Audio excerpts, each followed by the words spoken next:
If you take a screenshot of a text message right now, how do you actually prove in a court of law that it's real? That it hasn't been altered. Right, it seems like such a simple thing, but it's a huge problem. It really is. And today, a recent Indian Supreme Court ruling is basically forcing us to answer that exact question. And it all comes down to this tiny, honestly highly confusing change in the law. Oh, yeah, the wording change. Yeah. We are looking at the transition from Section 65B of the IEA to Section 63 of the BSA.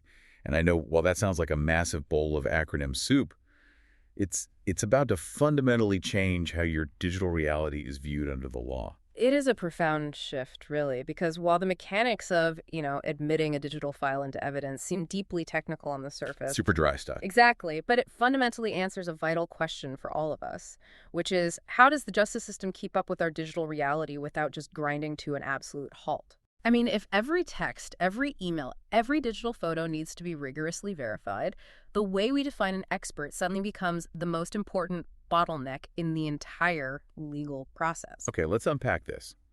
We have this core puzzle sitting right at the center of the transition. So the government replaced the old rules under the IEA with the new Section 63 of the BSA. Yes. But when they drafted this new section, the phrasing was just highly ambiguous. It left this massive, glaring question mark regarding who is actually legally allowed to be called an expert to certify these digital documents. And that ambiguity, it created a vacuum. And into that vacuum stepped the PUM Bar Association. Right, they saw an opening. They did. They looked at the vaguely worded new Section 63 of the BSA, and they applied a very strict, maximalist interpretation to it. Which was what, exactly? Well, they argued that Part B of a Section 63 certificate, that's the part where an expert signs off on the technical details of the digital evidence they said it must be filled out, and signed specifically by an expert who was certified under Section 79A of the ITA 2000. Okay, and they weren't just casually floating this idea either. The Bar Association contended that the section would be downright unconstitutional if it didn't require that specific Section 79A expert. Yeah, which is a huge claim. A massive escalation. I mean, we are talking about a very specialized, formal certification here.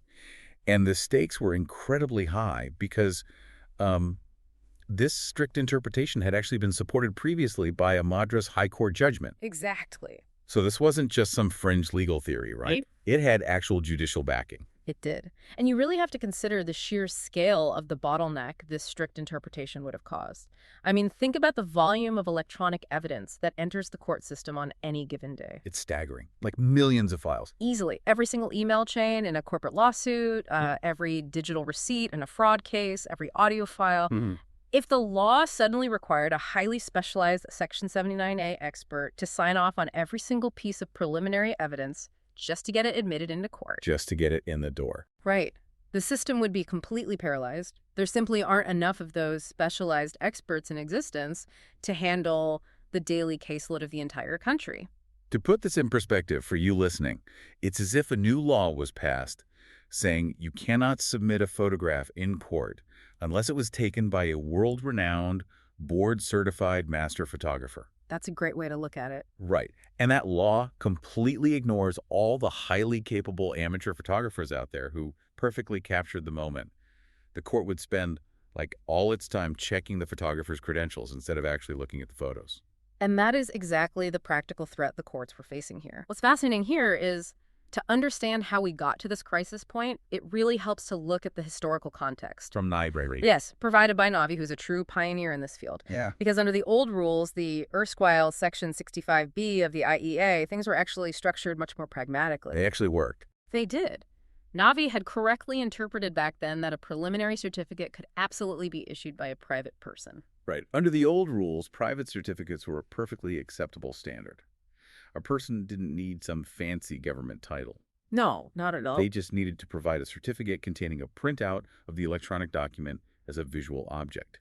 Or, if the evidence was an audio or video file, the certificate just needed to contain the hash value, just to prove it hadn't been tampered with. Exactly. And that functional framework is what entities like the Cyber Evidence Archival Center, or CEAC, really built their processes upon. They issued private certificates based on this exact principle of capturing a reliable visual printout or a secure hash value. It was highly practical, it kept the wheels of justice actually turning. Because it wasn't bogged down in red tape. Exactly. It allowed the courts to process digital evidence efficiently. But then that ambiguous drafting of the new Section 63 of the BSA threatened to just throw all of that established working precedent completely out the window. Which brings us to the moment of truth. Since the Poon Bar Association's strict interpretation was creating an impossible standard, the highest court had to step in and untangle the mess. They really had no choice. So a Supreme Court bench consisting of Chief Justice of India, CJI Surya Kant, and Justice Joy Malabakshi examined the issue, and they provided a massive clarification. A huge sigh of relief for the legal community. Oh, absolutely. They ruled that a Section 63(4) certificate can indeed be provided by experts who are not certified under Section 79A as digital evidence examiners. Right.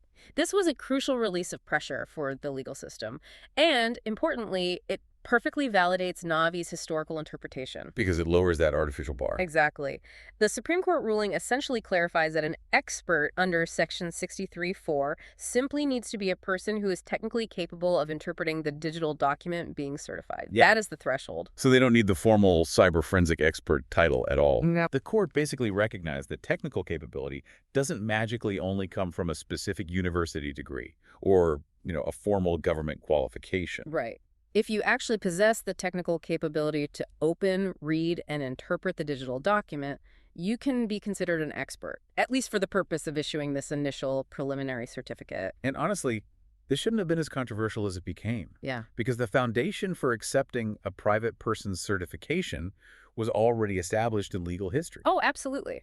The precedent was already there? Yeah, we have the Suhas Kadi v. State of Tamil Nadu case. Yeah. In that instance, the trial court initially accepted a certificate from a private person, and then that decision was later upheld by the session court. Right, so the legal system already knew how to handle private certifiers perfectly well. Exactly. The new drafting just caused everyone to totally second-guess the process. It did. But the Supreme Court's clarification really anchors us back to the reality of how digital documents actually function in the real world. Which is why I really want to highlight the photographer analogy again here, because it explains the mechanics of this beautifully. It really does. Because a digital document is essentially just a string of code, right? When you view it on an instrument like a laptop or a phone using a specific method, and you capture that visual truthfully without manipulating it, it is exactly like a photographer capturing an image with a camera. Yes. Submitting the unmanipulated output is what actually matters. Exactly. This certificate you sign is just confirming your method of capture. It proves that you pulled up the document in a way that any other person with reasonable technical expertise could repeat. And, if they repeated it, they would get the exact same result. If we connect this to the bigger picture, this concept of repeatability is the absolute bedrock of digital evidence admissibility. Repeatability, right. Because the court isn't asking for an infallible, magical stamp of absolute truth at the admission stage. It is just asking for a reliable, repeatable process. Did you capture what was there, basically? Exactly. You captured what the screen displayed, and you didn't alter it. That is the threshold for a private expert under Section 63(4). Okay, here's where we need to push back on this photographer analogy a bit, though, because technology isn't always that clean. Oh, definitely not. Right. If we're allowing anyone with basic tech skills to certify evidence just by capturing what's on their screen, what happens when two people certify the exact same document, but the documents end up looking completely different? That is the pivotal question, and honestly, it happens far more often than people realize. Really? Oh, yeah. Disputes over digital evidence are inevitable. Now, sometimes a document is intentionally modified by the person in charge of it, which is outright tampering. Sure, the bad actors. Right. But very commonly, the visual difference is entirely innocent. It happens simply because the document was recreated or rendered using a completely different method.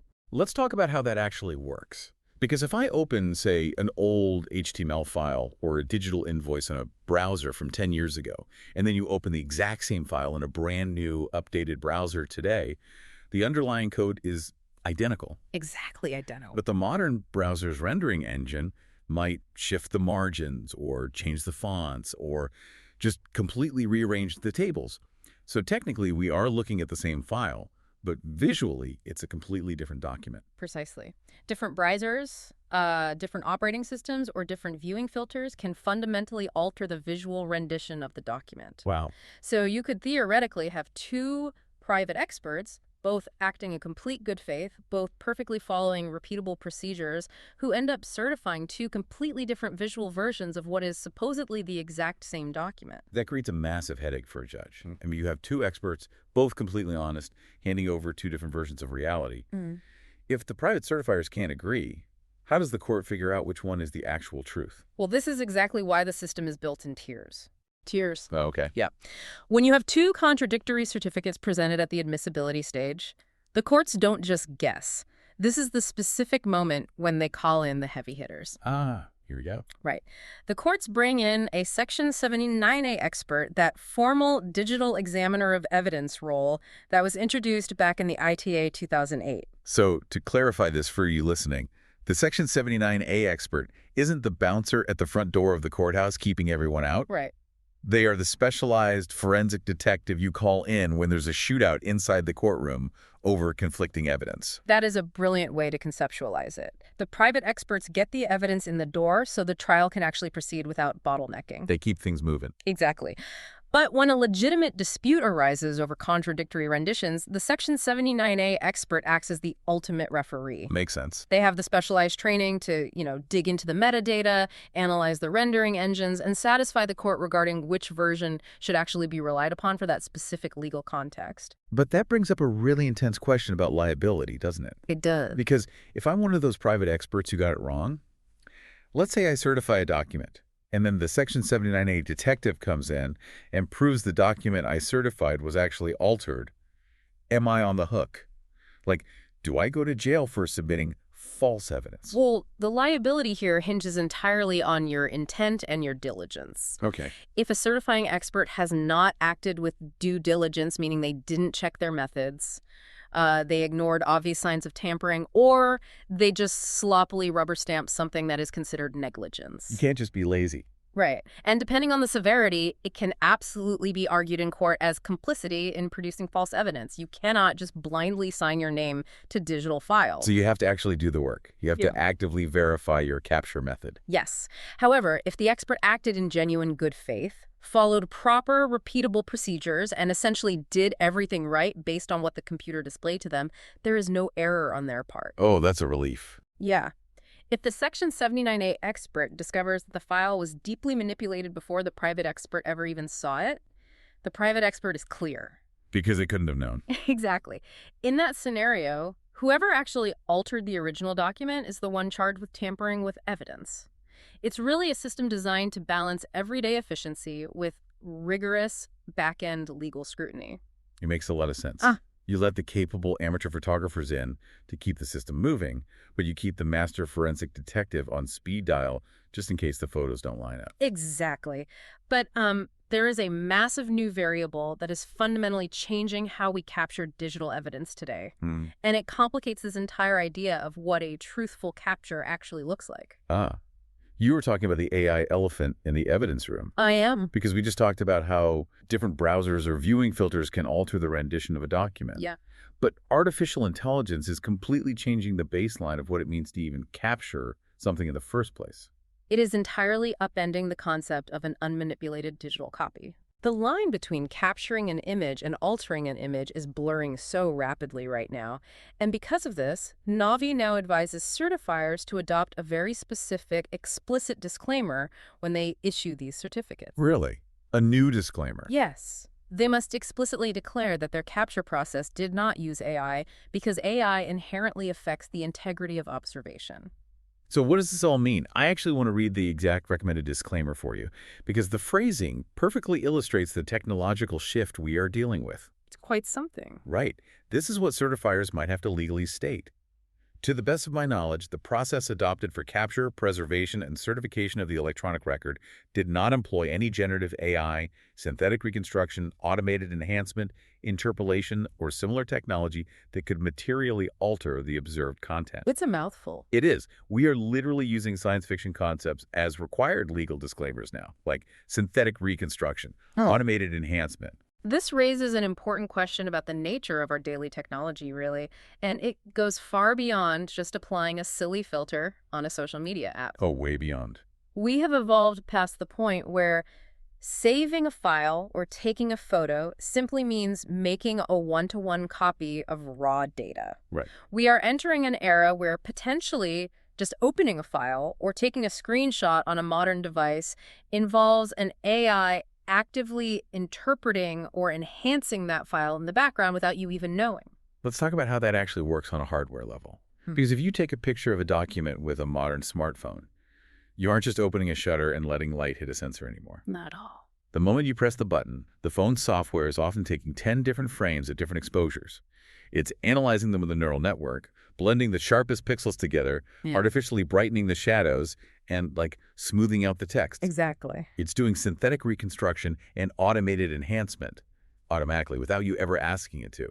And that breaks the fundamental rule of the photographer analogy we discussed earlier. It totally shatters it. Because if the standard for a private expert is a truthful, unmanipulated capture of the visual, but your tool automatically reconstructs the pixels the second you hit capture, is it still the truth? Right. Does it still possess the integrity of observation? That creates a massive legal headache.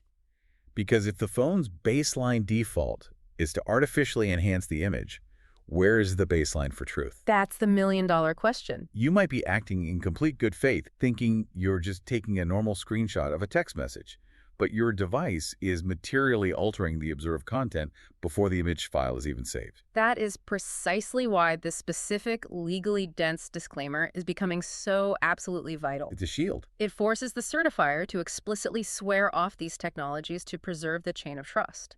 The legal system is actively trying to build a firewall between pure human observation and invisible artificial interpolation. If you are going to certify a document for the court, you have to be absolutely certain your capture method didn't quietly rewrite the pixels while you weren't looking. It is fascinating to see how quickly the system is having to pivot to deal with this. It really is. I mean, we started this journey looking at a really confusing transition in the law from the IEA to the BSA. We saw how a badly drafted, ambiguous sentence almost allowed the Poon Bar Association to accidentally bottleneck the entire legal system by demanding Section 79A experts for everything. And we saw the Supreme Court step in with a remarkably practical, grounded definition of an expert. They affirmed that technical capability matters more than a specific university degree, which, thankfully, keeps the courts functional. Which perfectly aligns with Naavi's historical interpretations, too. And we learned how the courts handle it when two digital truths inevitably collide. Right, the tier system. They let the private certifiers get the evidence in the door, but they use those Section 79A digital examiners as the ultimate referees to figure out the mess when things don't line up, all while holding certifiers accountable for genuine due diligence. It's a great reminder for you that laws are, at their core, living organisms. I love that phrase. It's true. They have to constantly stretch, adapt, and rewrite themselves to keep up with the technology we use every day. Yeah. The ultimate goal is ensuring that truth remains verifiable in a court of law. Whether that truth is written on a physical piece of paper, stored as a hash value, or captured as a digital visual, the legal system has to find a functional way to verify it without paralyzing the entire justice system. It really makes you look at your phone differently. And I want to leave you with a final thought to mull over today, especially regarding that AI disclaimer. Oh, this should be good. If modern smartphone cameras, operating systems, and web browsers are continually building AI and automated enhancement directly into their default baseline hardware, at what point in the near future will it become physically impossible to capture a digital document without employing some form of synthetic interpolation? That is slightly terrifying. Right. Will a truly unenhanced digital photo even exist a few years from now? Just something to think about the next time you take a quick screenshot to prove a point. Thank you so much for joining us on this deep dive. We'll catch you next time.